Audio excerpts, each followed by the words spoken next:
23. Warumi 6 mstari wa 23. Kabla sijasoma nitajitambulisha, naitwa Esther Musa, natokea kanisa la New Agape Church chini ya mchungaji Upendo Charles.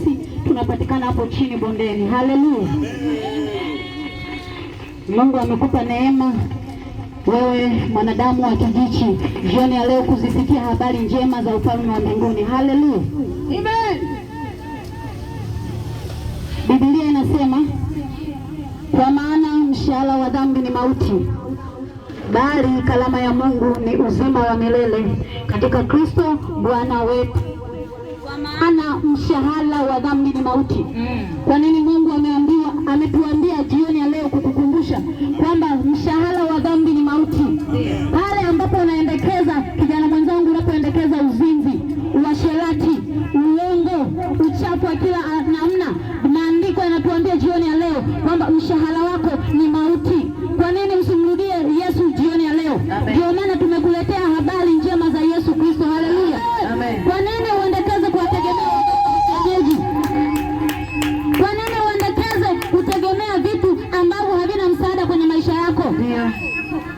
Neno linatuambia leo hayo unayoyafanya mwanadamu mshahara wake ni mauti. Haleluya. Lakini kama utamtegemea Yesu ambaye tumekuletea habari njema jioni ya leo, utaishi uzima wa milele. Haleluya. Kubali Yesu jioni ya leo ili Mungu aweze kuachilia uzima kwenye ndoa yako, ili Mungu aweze kuachilia uzima kwenye kazi za mikono yako, ili Mungu aache kuachilia uzima kwenye familia yako. Unateseka, hulali usiku, ni kwa sababu umekumbatia dhambi. Acha dhambi. Haleluya. Acha dhambi. Kwa nini usimwamini Yesu? Kwa nini usimwamini Yesu jioni ya leo?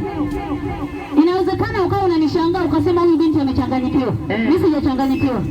Ninakuletea habari njema za Yesu Kristo.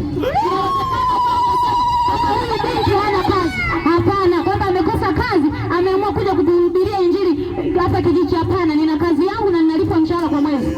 Lakini nikaona kazi yangu haina maana kama habari za Yesu kuwaletea watu. Kuna watu kwenye hizo nchi za wenzetu wanazitafuta hizi habari. Lakini wewe mtu wa Mungu